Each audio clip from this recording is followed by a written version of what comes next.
Welcome into this edition of Chasing the Ring, presented by Lammons Fine Jewelry. I'm Neal McCready. Carson McCready here with me today as well. We've had a little bit of a delay, in part because of Carson's basketball schedule, in part because of the weather.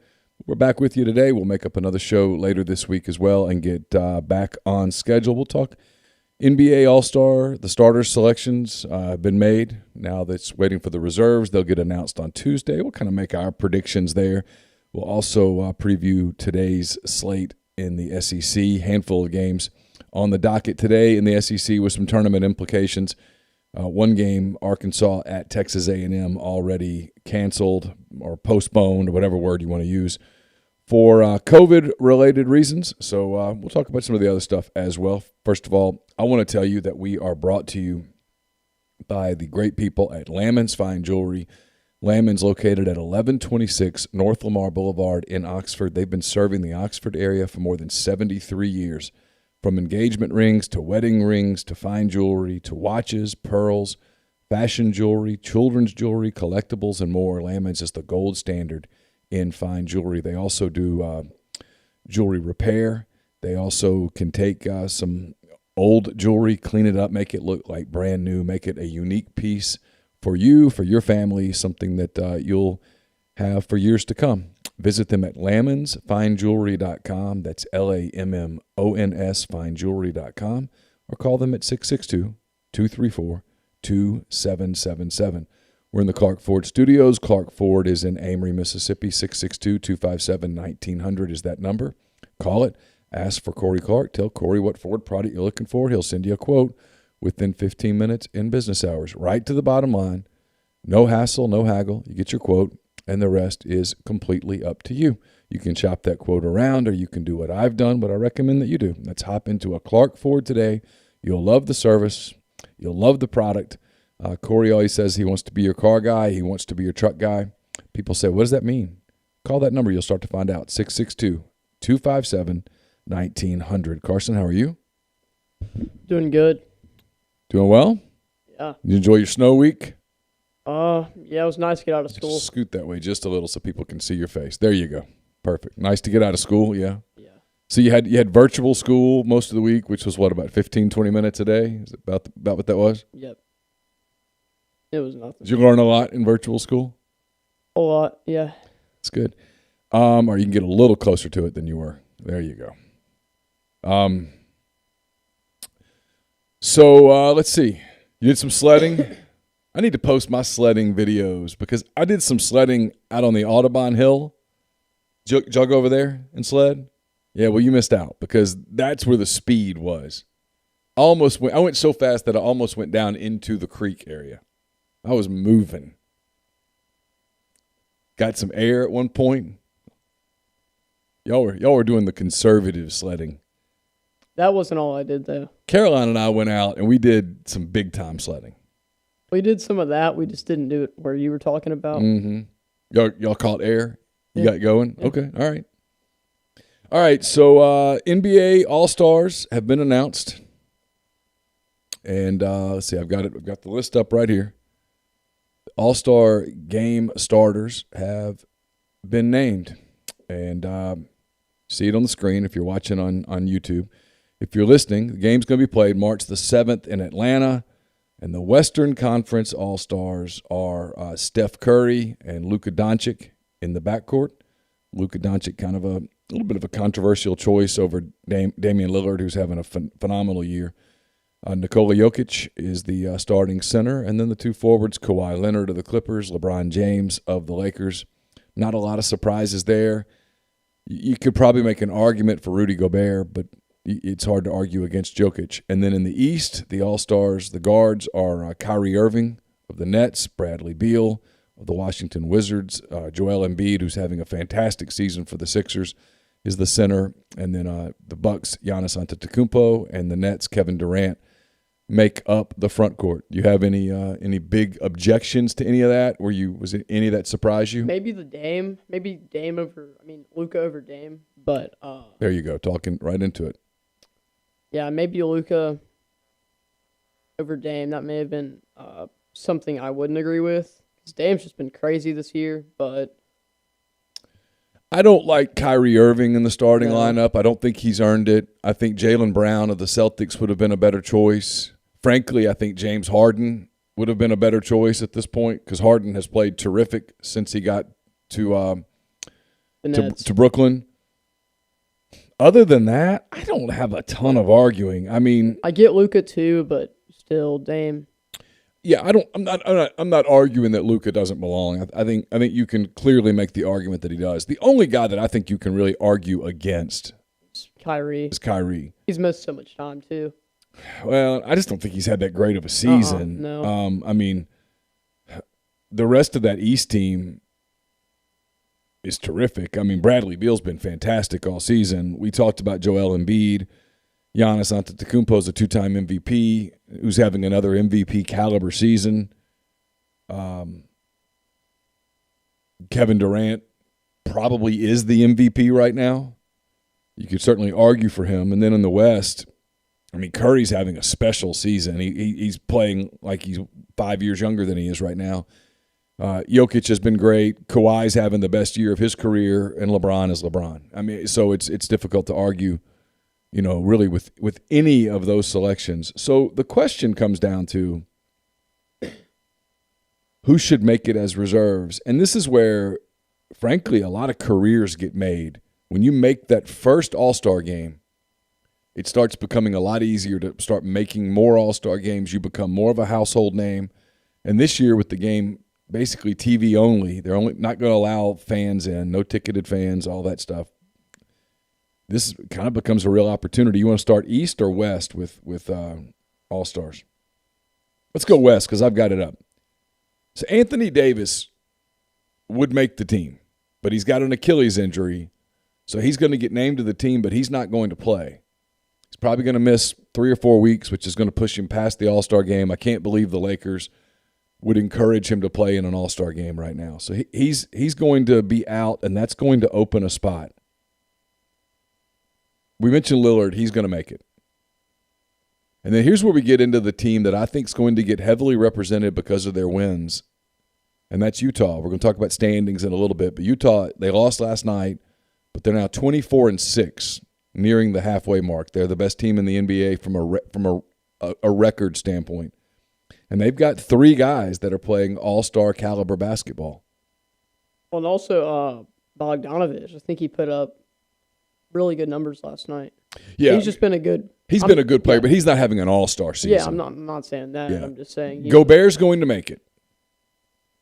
And then here's the crazy part. And you know me, he might be my favorite player in the league. Donovan Mitchell's going to make it, but the other guy on the Jazz that deserves to make it before Mitchell right now is Mike Conley.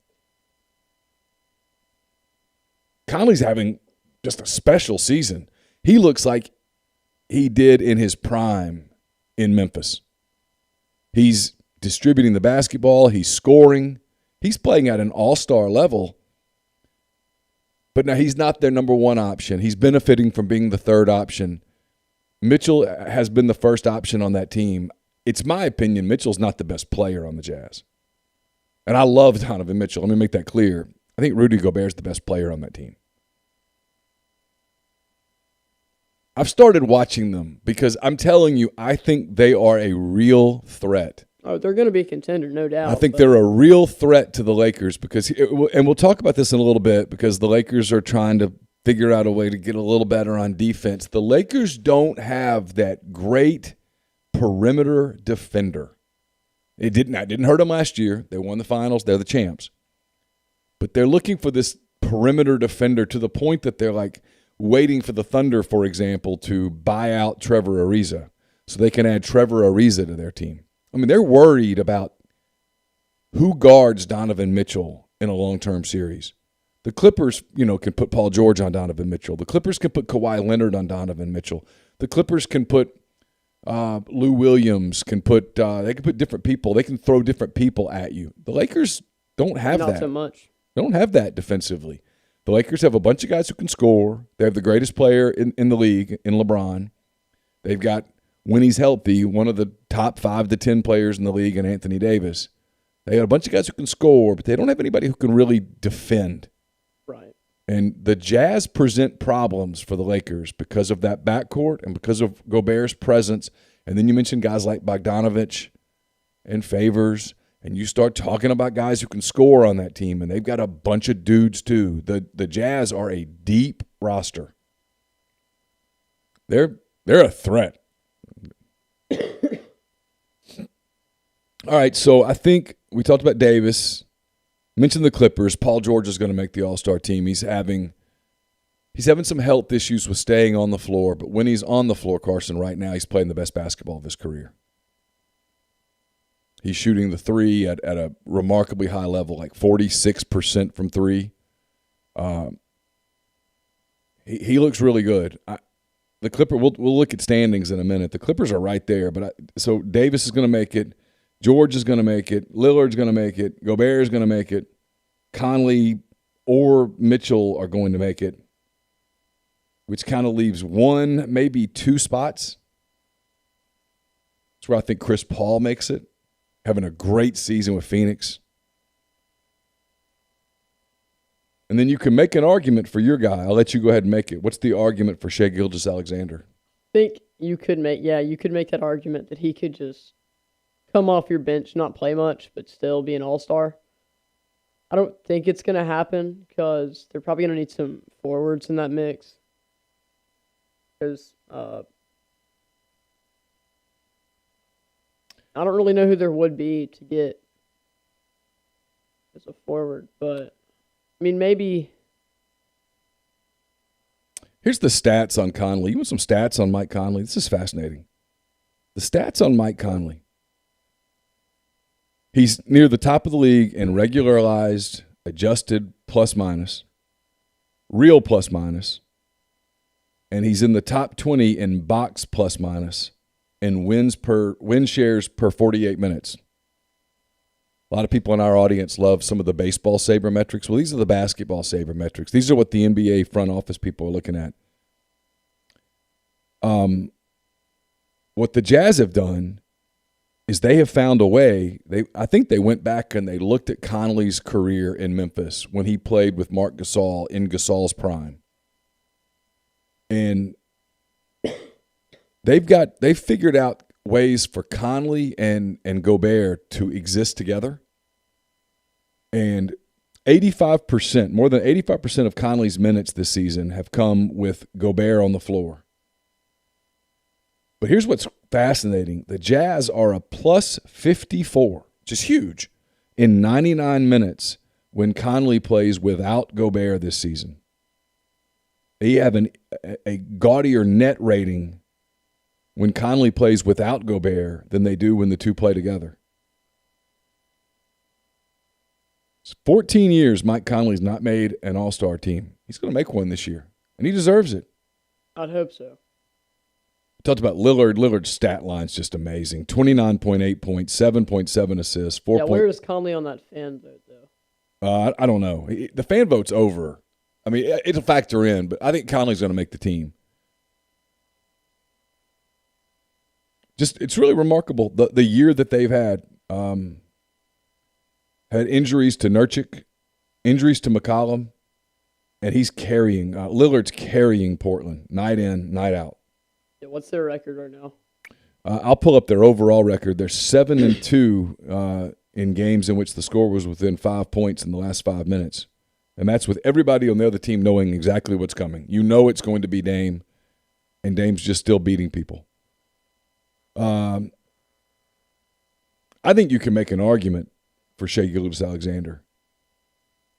He's one of just 11 players averaging at least a 25-5 on 60% true shooting. He has a crunch time profile that's way up there. His ability to score late in games. The other guys that I think you can make an argument for, and I'm reading from the Ringer a little bit here just so you know, De'Aaron Fox of the Sacramento Kings. He's been pretty good. He's having a really good season, getting almost 26 a game, almost 26 and 8 over his past 16 games, which is more than half the season. And then Brandon Ingram with the Pelicans. There's a lot of talk about Zion Williamson making this team, and Zion's having a really good year, especially on offense. But I think you can make the argument that Brandon Ingram's the best player today on the Pelicans Probably roster. is, yeah. In probably like 1 to 2 years, we will not be saying Brandon Ingram, but. And same thing with Ja. I think he could have made it because not only was he super popular, everyone loves him, but he's super good. Before the injury, that sidelined him a little bit. He was playing really good basketball. And the Grizzlies are starting to play better. Yeah. We'll look at standings again in a little bit. In the East, we talked about who definitely made it, the 5 starters. It's not quite as clear here. So I think it's easy to say who the backcourt, the backup backcourt is going to be in the East. It's going to be Jaylen Brown of the Celtics, who I think probably should be a starter. And it's going to be James Harden of the Nets, who's had a great season. I mean, when we did one of our first shows, we talked about how Harden, was too ball dominant. Was Harden going to adjust to playing with Kevin Durant? And he did. Yeah. He's played great. I think he realized that Kevin Durant's just a better scorer. Ultimately. And I think he just sacrificed his minutes, or not minutes, his stats, I guess, just to get wins. It's worked. Yeah, he became a facilitator. Yeah. He did exactly what Brooklyn wanted him to do. Gambled that he would do. Yeah, he did. The other guys that make some sense, I know you're high on him, and I think he's going to make it. Zach LaVine of the Bulls should absolutely make the All-Star team. If he doesn't, that's just... Scoot in a little closer. There you go. It's okay. If he doesn't, that's just... Obviously, the fan vote factors in a bunch, but still, he's putting up crazy, unrealistic numbers. And I know he's on the Bulls. He's the only guy there, but still. He's been terrific. Well, and we'll talk about this with the Bulls a little bit. The Bulls are one of these teams, when we look at standings, I'll get into this some. Yeah, Unrivaled said, did we see the Anthony Edwards poster dunk? It's unbelievable. What he did to Watanabe was steal his soul. Ended him, yeah. I mean, you got to get away from that. When you see Anthony Edwards coming from the left side, left baseline like that, you see now why Minnesota, there's this, you can fall in love with this kid because he's so freaking athletic. I mean, you saw this at Georgia. And the Timberwolves are awful. They lost again last night. They're the worst team in the NBA. They've had all sorts of issues with injuries, with Karl Anthony Towns. There's a lot there. But you can see why they're still excited about this kid. What a dunk. That might have been the best. One of the best dunks we've seen this season, if not the best. It's the best one I've seen this season. It might be the best one I've seen in an NBA game since a couple. And did you see how he played it off? Since a couple of the Kobe dunks. Did you see what he said after the game? No, what did he say? He said it was all right, something like that. He was up there. He played it off like it was nothing too, and he casually said it was all right. So the other guys, I mean, there's a lot of argument for Jason Tatum, the Celtics. He's missed a lot of time, but when he's played, he's been great. He's been terrific. Sabonis. You could make an argument for Sabonis with Indiana. What about Trae Young? I don't think so. I think you're going to run out of guards because here's the other guys that get mentioned a lot. Chris Middleton of the Bucks, who's their number 2 guy and really emerging as a very good player. Julius Randle of the Knicks. The Knicks have not been bad. We'll talk about them in a minute, too, because the Knicks have come up as a trade partner, as have the Bulls with the Thunder. So we'll talk about that a little bit in a second. Zach LaVine, we talked about him. Fred VanVleet of the Raptors. The Raptors won last night. They're at 500.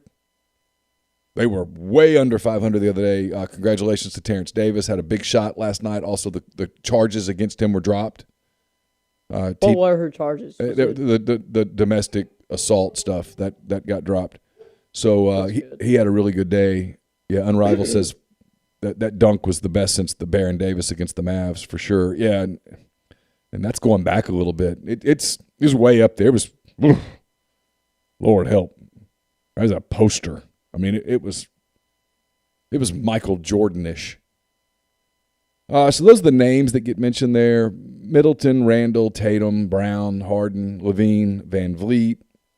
Other guys that I think you can make an argument for. You can make an argument for Gordon Hayward, but not much of one. He's had a nice year in Charlotte, but I don't know that you could argue that. You talked about Trae Young. He's been good. The Hawks just, frankly, they suck. Yeah, and frankly, I would go with Bam Adebayo before I would go with Young. I might go with Ben Simmons before I would go with Young because I do think you have to reward winning, and Philly is winning.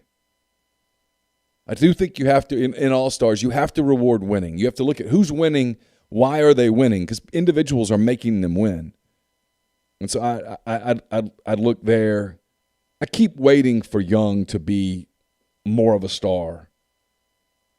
I think Jeremy Grant's the lead candidate for most improved player in the league right now, but I don't know that he's playing all-star. Drew Holiday's been terrific for Milwaukee. That's proven to be a great deal for them. He's having some of the best shooting numbers of his career, sitting at the top of the league in steals, deflections. Nikola Vucevic is having a nice season for Orlando. Tobias Harris having a nice season in Philly as well. Doc Rivers really doing a great job in Philly. So those are some of the guys to look at, but you can only take 12. So some good players get cut. It's hard to make the NBA All-Star team. That's just the bottom line. All right, let's look at some standings. You want to start East or West? Do West. All right, we'll start West. I think it's Lakers. Yeah, these are no, not Lakers. Sorry, Jazz, Lakers, Clippers, maybe. Yep, these are standings through last night's games, so through February the 19th. Utah is number 1 right now. They're the top seed. They're 24-6, 2 games ahead of the Lakers, who are 22-8 through their first 30. 2.5 games ahead of the Clippers, who were 22-9 through their first 31. We talked about Portland, the job that Damian Lillard has done, really remarkable. Portland, with all the injuries, is still 18-10. So is Phoenix. They're 18-10. They're tied at 4th. Chris Paul has just been terrific for them, no surprise. San Antonio right now is a playoff team, 16-11. DeMar DeRozan revitalizing his career. Denver is 7th at 16-13. Golden State 16-14. Memphis right now the first team out at 13-12. Dallas at 13-15. The Kings are 12-16. New Orleans 12-17. Houston, the 13 seed right now in the West, at 11-17. Oklahoma City lost last night. They're now 11-18. They're the 14 seed. And we talked about the Timberwolves. They lost last night to drop to 7-23. 7-23 in their first 30 games of this somewhat abbreviated season. Remember, teams are going to play 72 games, not 82 games. 72 games, not 82 games. When are they going to go back to 82? Next season, maybe? I think the goal is next season. Surely by next season, we're not doing all of this COVID stuff anymore. I would hope so. So I've talked about this a lot. I do think Utah's the best team right now. And frankly, today, I like the Clippers more than I like the Lakers. When Paul George is healthy, the Clippers are really, really good. He's not been healthy a lot, and they've had to mix and match a little bit and do some different things. I like their overall team better. I'm a little worried, honestly. The Lakers, we got a question from Unrivaled. We'll get to it in a second. The Lakers, I'm a little worried about this Anthony Davis thing. Anthony Davis has had some injuries throughout his career. When he's healthy, he's great. But they played late into October, right? When did the finals end? Was it October? Like October 20th, maybe? Didn't get much of a break, and then they go back into the season, and now you're seeing some wear and tear. Not on LeBron, frankly. LeBron that's unbelievable. AD, yeah. He hasn't been as healthy. Probably not the best player that he was last year. Yeah, well, when he's playing, he's great. But is his ability to stay healthy. If I'm looking at the West today and I'm saying, who do I think's going to win it? That's what makes me hit the pause button on the Lakers. I don't think Portland's a title team at 18-10. The same for Phoenix. not the Spurs. I'm trying to think, is there anybody in this other group that could step up and make a run in a playoff series? I'm about ready to kind of give up on Denver some as that. Golden State, if they had Clay, would be a different deal. They're good. And then after that, it's I feel like Denver, they could just knock off a team. I don't think they're a contender. Memphis is trying to get to the playoffs. Dallas is a real disappointment. And then everything else from that point forward is New Orleans is a disappointment. Houston has all sorts of issues. The Thunder are actually trying to get worse right now. They're 11-18. All right, before we go to the East, the question is, who would you build a franchise around for a 5-year run? What NBA player would you build a franchise around right now for a 5-year run? That's tough. Yeah, because that the 5-year thing kind of takes LeBron out. Oh, yeah. Because at the end of 5 years, I wouldn't take him. Tom Brady says, well, why not? But that's a good point. But I'd be reluctant to say LeBron today. I wouldn't say him. Would you say Giannis? Honestly, don't think so. Okay, who would you say? I mean, I'd consider Embiid. Yeah, I'd consider Donovan Mitchell. Embiid's a good pick. I mean, Yeah. Listen, Embiid's terrific, man. I mean, there's not. It's possible that Joel Embiid is underrated, and he's an all-star starter. I mean, I think you can make that argument. I still think you have to talk about Luka Doncic in this conversation. I think about him too. It's just, I don't really know. It's kind of tough because there's a lot of guys you could take. Joel Embiid right now. Well, did you see his Euro step last night? He took it up the court, hit a left, right, Embiid. Okay, no, I didn't. Well, he hit a Euro step. He took it up the court too. He can do it all. He'd probably be my guy, to be honest. Joel Embiid is 26 years old. Right now today, he's getting 30.5 a game, 11 rebounds a game, 3.2 assists per game. Yeah, I think I'd take him, honestly. And carrying a really good team. So at the end of 5 years, he's 31 years old. Luka has been somewhat disappointing this season. And it's not him. Also that team. That team is not deep. It's Luka, Kristaps, Tim Hardaway Jr., and there's not really much else. No, they've not done a good job of surrounding him with talent. And they tried with Kristaps. It was a good attempt, but he's not healthy a lot. Hardaway's a good player. He's not like an all-star or anything. One of the questions is, what about Durant? Here's why it wouldn't be Durant for me. He's 32, so at the end of 5 years, he's 37. I don't even think he plays that long. I don't know about the Achilles with him. I mean, he will go down in NBA history as one of the greatest scorers to ever play in the game. 29 points a game right now, 7.3 rebounds, 5.3 assists. I mean, he's a terrific player. But for a 5-year span, he would not be my guy. I'd think about our boy in Denver now a little bit. Yeah, you could consider him too. I think just looking at Embiid, I think I'd have more confidence. All right, let's go to the East. These are the Eastern Conference standings as of through last night's games. So through the games of February the 19th, if you're listening. Philadelphia won last night. They're now 20-10. They're the 1 seed in the East. Brooklyn right behind them at 2. They're 19-12. Milwaukee's the 3 seed right now, 17-13. There's a tie for the 4th seed. Boston and Indiana both 15-14 right now. We mentioned Toronto. They're back at 500, 15-15. The Knicks are the 7 seed right now, 14-16. Charlotte is 8. The Bulls right behind them at 9. Miami and Atlanta tied for the 10th seed with 12-17 record. Orlando is 12-18.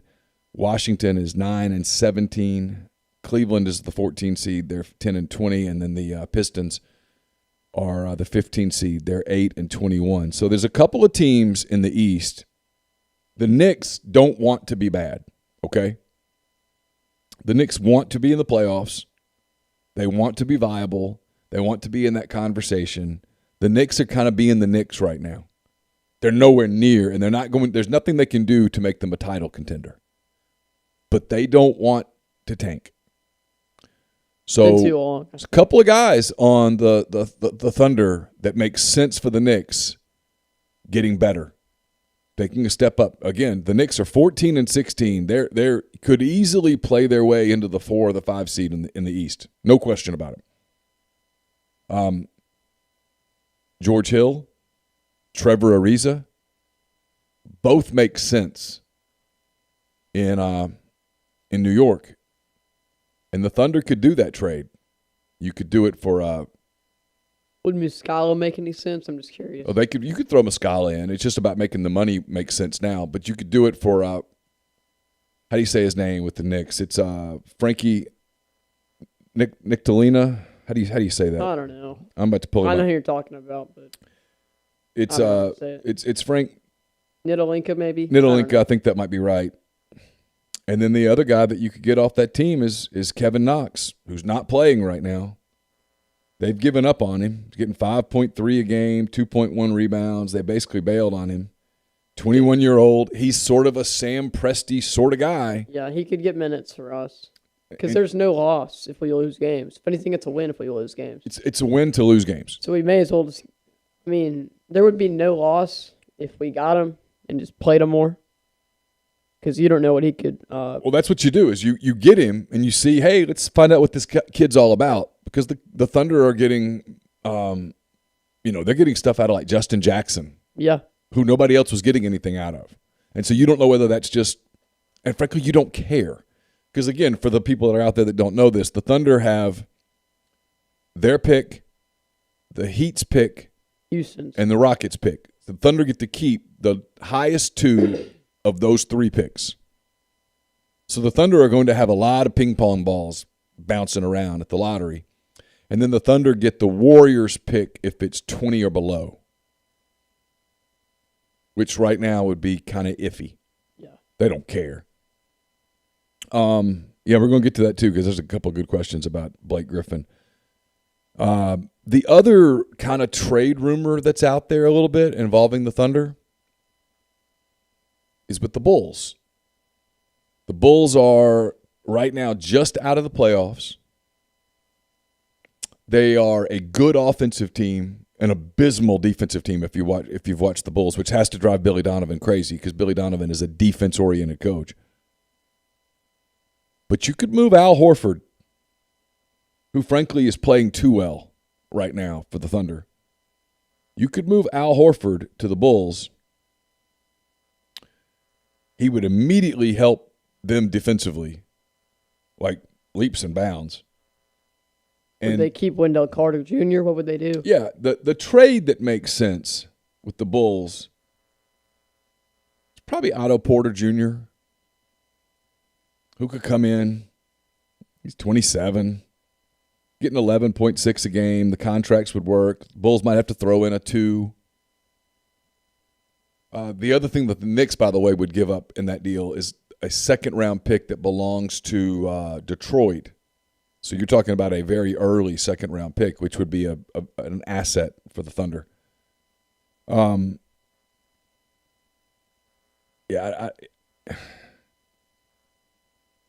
think they'd hang on to Carter. Yeah, they're not gonna trade Carter. Porter's the guy that would probably go. So anyway, a couple of ideas for them. I do think the Thunder are going to be active at the trade deadline, which is the question from Unrivaled is what teams make sense for Drummond and Griffin. Truth is, with Griffin, really nothing makes sense. His contract is so outrageous. Like I was listening to a podcast yesterday, the OKC Dream Team podcast, and they were talking about this rumor about Blake Griffin to the Thunder, and they were trying to make it work. And there's just no way to make it work financially. Because to do it, Trevor Ariza would have to go, and Trevor Ariza's former team, the way the NBA works, he got traded a bunch in the offseason. His technical former team is Detroit, so he can't go back to Detroit for a year. There's really no way to bring Blake Griffin to the Thunder. Okay, see, I wouldn't even. I get in ways he's a bad contract. Well, he is a bad contract. He's an awful contract. Yeah. And the Thunder have the ability to absorb that contract. The problem is they'd have to move so many to do it. They'd have to include Ariza, and they can't. And the Thunder don't want to go right now. The Thunder are under the cap. If they go over the cap, all those trade exceptions that they have, they lose them. Well, they don't want to lose them. Those are valuable potential pieces going into the next year. Yeah. So I don't think there's a spot for him. And as for Drummond, I don't get the point either. As for Drummond, I just don't know. I don't know where he goes. I don't know where he would fit. And he's playing good basketball, but I just don't know where he fits. Yeah. I mean, in the West or the East, because there's so many teams that, like we mentioned, like one of the first episodes we had, we mentioned that teams, they didn't want to get new guys because they've kind of found their team. And they don't want to mess it up. Well, one of the questions here is from GJ Gatlin 1. He says, speaking of Griffin, what do you make of his career? Seems like he underperformed his potential a little bit. I mean, he never won a title.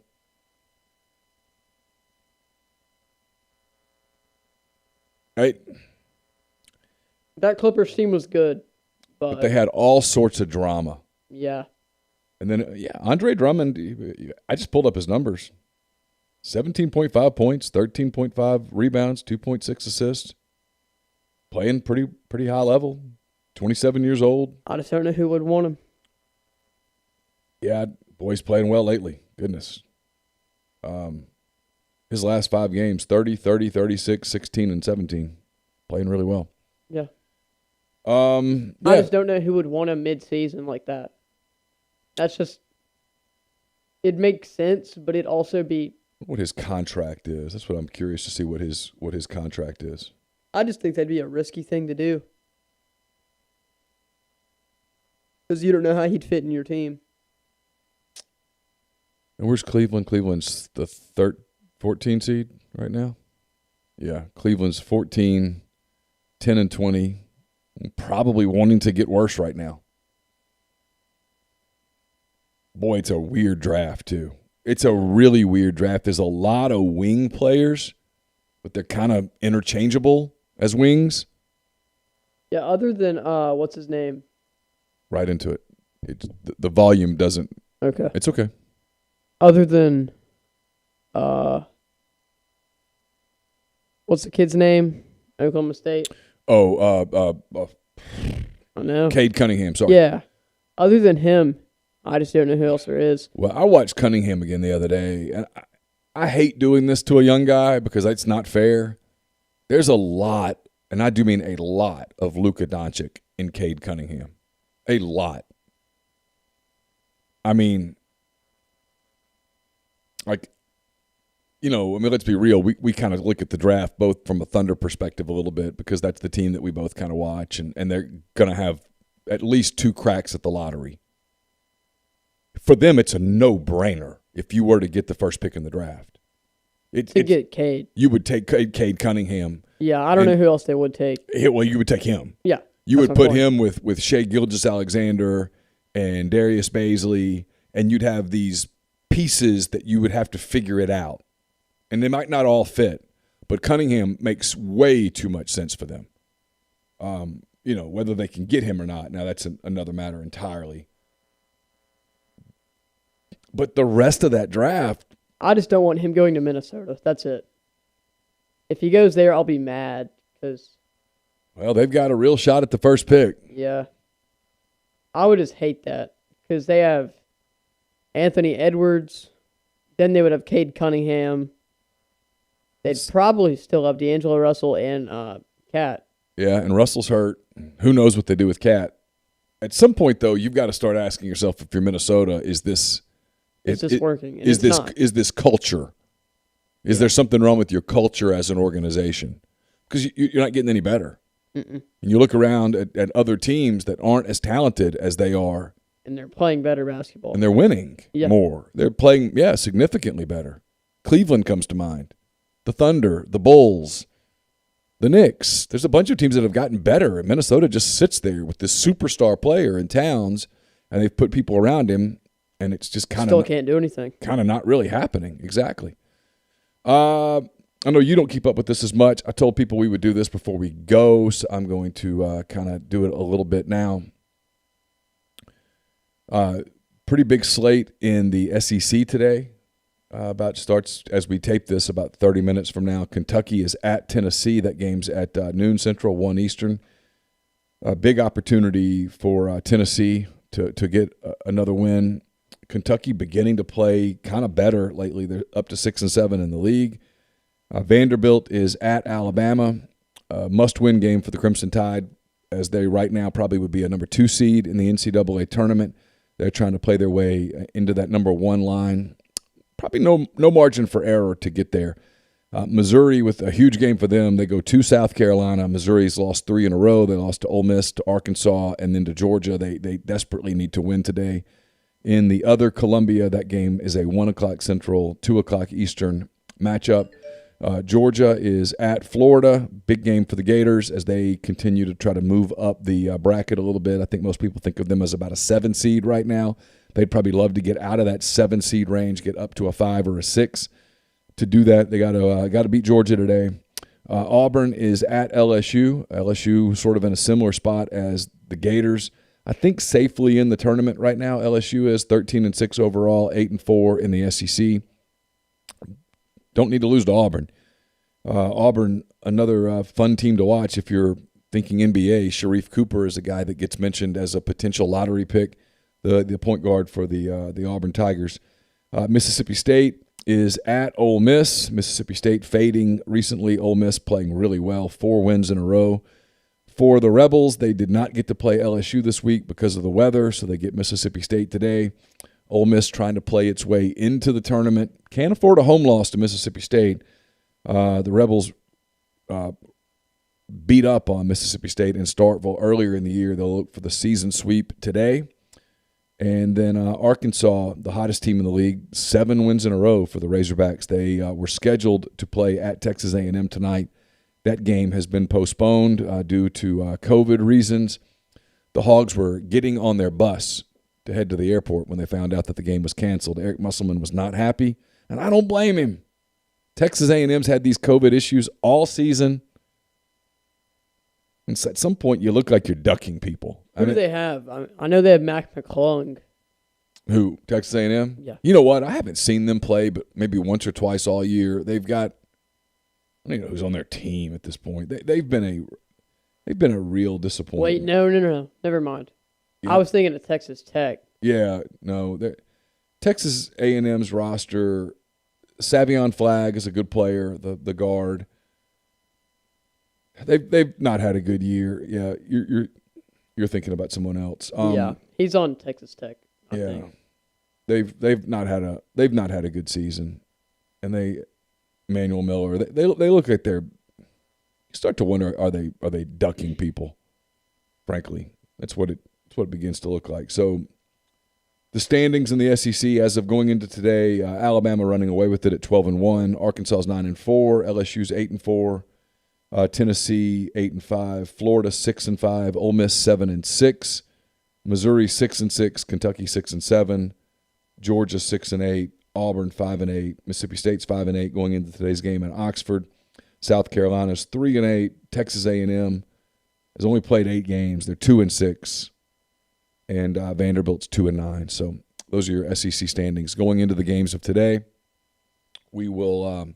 Have coverage at rebelgrove.com tonight of Ole Miss and Texas A&M. Ole Miss, Mississippi State. We'll have baseball coverage from Ole Miss's season opener against TCU today as well. And then I'll have 10 thoughts on Sunday, which will have a good bit of basketball stuff in there as well. If Ole Miss wins, they keep moving up. A couple of different projections have Ole Miss right there on the good side of the bubble getting in. Can't afford to lose a game like today at home, though. So a win would be big, a loss would be disastrous, and we will cover it at rebelgrove.com. And our plan is to be back later this week with another edition of Chasing the Ring. We'll look at who did make the All-Star game. We'll start talking about the trade deadline a little bit more. And we'll start talking about some draft guys. We're going to get ourselves a little more educated on the draft beyond just Cade Cunningham. And we'll start talking about some guys that could go in the lottery in what is considered to be a really deep NBA draft. So I was trying to get out of that. There it is. So for Carson McCready, I'm Neal McCready. That does it for this edition. Don't forget, LammonsFineJewelry.com. Go check them out. Tell them that you heard about it here on the podcast, on the Oxford Exxon podcast. We would appreciate that as well. So until next time, take care.